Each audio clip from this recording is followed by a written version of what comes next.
Bismillahirrahmanirrahim. Assalamualaikum warahmatullahi wabarakatuh. Kita lanjutkan pembahasan untuk mata kuliah Laboratorium SDM. Kali ini melanjutkan pembahasan sebelumnya mengenai bagaimana pada bab 4 kita melakukan analisis dan pembahasan hasil penelitian.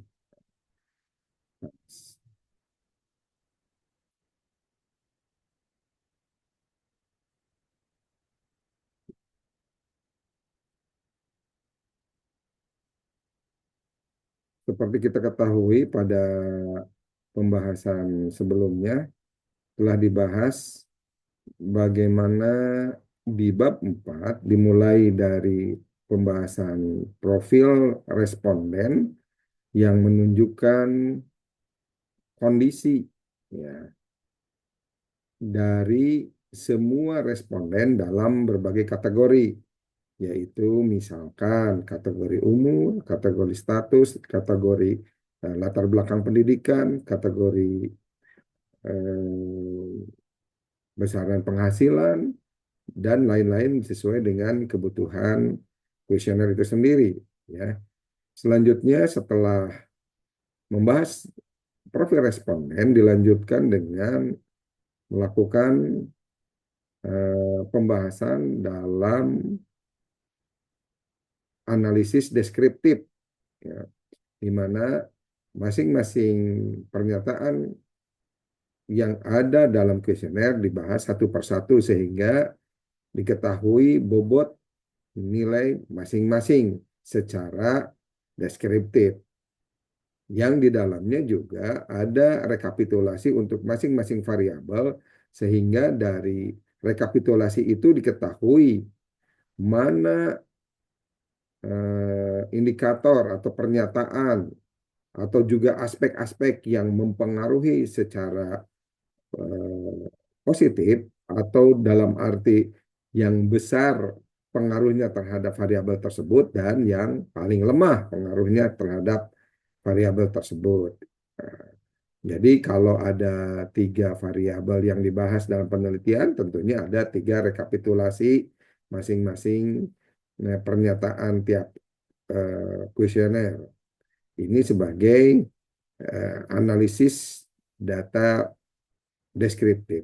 Lalu dilanjutkan dengan analisis verifikatif, di mana kita menyajikan bagaimana uji-uji yang ada di dalam analisis verifikatif, dimulai dari uji instrumen yang di dalamnya ada uji validitas dan reliabilitas, uji asumsi klasik yang di dalamnya ada uji normalitas, uji heteroskedasitas, dan uji multikolineritas. Lalu juga mengetahui berapa besaran koefisien korelasi dan besaran koefisien determinasi, disertai juga mendapatkan hasil dari persamaan regresi linear, baik itu linear biasa kalau 2 variabel ataupun sederhana kalau 2 variabel, ataupun regresi linear berganda kalau minimal 3 variabel. Selanjutnya juga membahas uji statistik, yang di dalamnya kita akan mengetahui bagaimana hasil uji T, uji pengaruh secara parsial, dan uji F, ya, uji pengaruh secara simultan, dan diakhiri dengan bagaimana hasil uji hipotesisnya, mana hipotesis yang diterima dan mana yang ditolak. Selanjutnya pembahasan dilanjutkan dengan memberikan gambaran bagi 2 hal, yaitu gambaran masing-masing variabel dan gambaran pengaruh dari satu variabel atau variabel independen ke variabel dependennya, sehingga diketahuilah bagaimana kondisi dari variabel atau pengaruh itu sendiri. Misalkan dalam contoh di sini adalah variabel independen berupa pelatihan kerja. Di sini digambarkan bahwa dalam variabel pelatihan kerja ini diketahui bahwa ada aspek yang secara keseluruhan, ya, nilai secara keseluruhan ditampilkan. Misalkan di sini skor keseluruhan adalah 3,63 dan ini dalam interpretasinya berkategori baik, ya. Nah, selanjutnya diterangkan juga dari nilai skor yang tadi disebutkan rata-rata secara keseluruhan, aspek mana yang paling menonjol, yang nilainya tertinggi. Di sini misalkan pada kuesioner 1.2. Nah, disebutkan isinya adalah instruktur menguasai materi pelatihan sehingga mampu menjelaskan materi dengan baik. Nah, ini aspek yang rata-ratanya paling tinggi 4,63 dan begitu juga yang paling rendah kita sampaikan. Misalkan di sini contohnya kuesioner 1.6. Saya merupakan hasil seleksi yang dilakukan oleh pimpinan. Nah, nilainya 2,63. Untuk apa diketahui nilai yang terbesar dan terkecil secara strategis? Nanti ditarik kesimpulan untuk dibuat saran-saran manajerialnya, baik itu secara nilai yang tertinggi ataupun nilai yang terendah. Ya.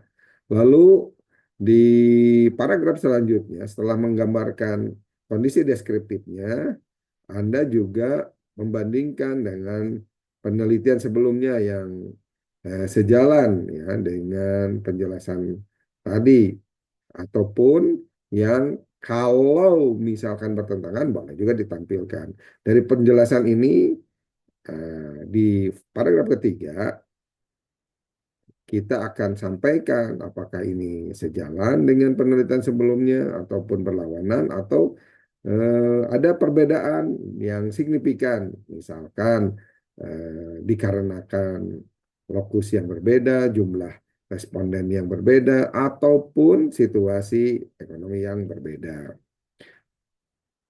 Nah, selanjutnya gambaran lainnya adalah gambaran untuk variabel-variabel yang lainnya. Misalkan di sini variabel kompetensi sebagai variabel independen kedua dan variabel kinerja sebagai kinerja karyawan sebagai variabel dependennya dengan menggambarkan bagaimana kondisi deskriptifnya dibandingkan dengan pendapat ataupun pendapat ahli, lalu juga dibuat kesimpulan sejalan atau tidak sejalan. Selanjutnya, pada poin utama kedua di gambaran hasil penelitian ini, kita juga menggambarkan bagaimana sebetulnya pengaruh masing-masing variabel terhadap variabel dependennya. Nah, misalkan di sini pelatihan kerja karya terhadap kinerja karyawan.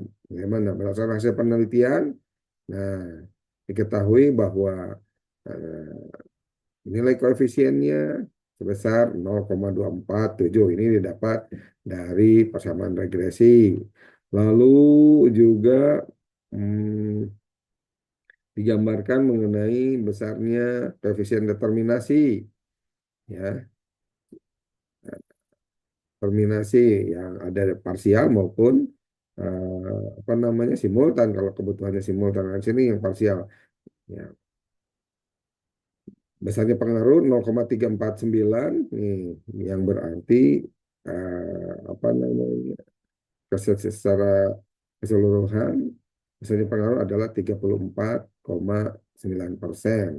Nah, lalu di paragraf keduanya Anda tampilkan hasil penelitian yang Anda kemukakan di gambaran kerangka pemikiran. Bagaimana jika dibandingkan dengan penelitian sebelumnya yang sejumlah, kalau di sini contohnya 9,2%, misalkan penelitian dari Evin Su dan Daniel Kasa misalkan.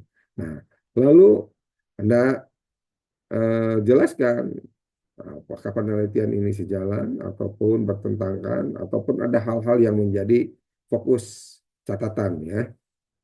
Begitu juga pengaruh lainnya, yaitu pengaruh variabel independen kedua terhadap eh, kinerja karyawan. Anda jelaskan hasil verifikatifnya dengan detail, lalu bandingkan dengan penelitian sebelumnya yang ada di kerangka pemikiran yang Anda pilih, lalu eh, dijelaskan bagaimana posisi penelitian Anda dibanding dengan penelitian sebelumnya. Begitu juga yang eh, pengaruh secara simultan, yaitu pengaruh dari X1 dan X2 terhadap Y, sebagaimana penelitian di sini contohnya adalah bagaimana pengaruh pelatihan kerja dan kompetensi terhadap kinerja karyawan. Di sini terangkan R simultannya, R square-nya, korelasinya, ya, R korelasinya sebesar 0,839 yang berarti sangat kuat ya dalam rentang 0,8 sampai 1. Lalu dijelaskan juga hasil determinasinya berupa R square 0,704 ya berarti biasanya pengaruh adalah 70,4%. Sementara pengaruh lainnya sebesar 29,6% dipengaruhi oleh faktor-faktor lain yang tidak diteliti di sini yang tentunya di sebelumnya dijelaskan di pembahasan sebelumnya mana saja yang menjadi faktor atau variabel yang diteliti tapi yang tidak diteliti tapi juga berpengaruh dan belum diteliti saat ini. Lalu Anda bandingkan dengan hasil penelitian sebelumnya, berapa besaran square-nya, dan juga berkaitan dengan hal-hal lain yang diperlukan dalam perbandingan antara penelitian Anda dan penelitian sebelumnya.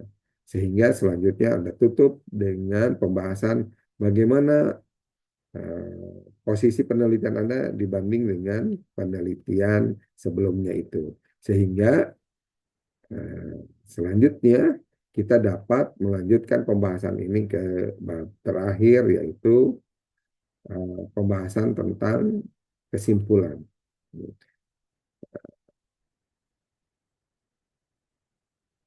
Demikian pembahasan kali ini mengenai bagaimana Anda menjelaskan hasil penelitian Anda berupa diskusi, berupa pembahasan yang tentunya diorientasikan supaya nanti bisa ditarik kesimpulan untuk dibuatkan saran di bab selanjutnya.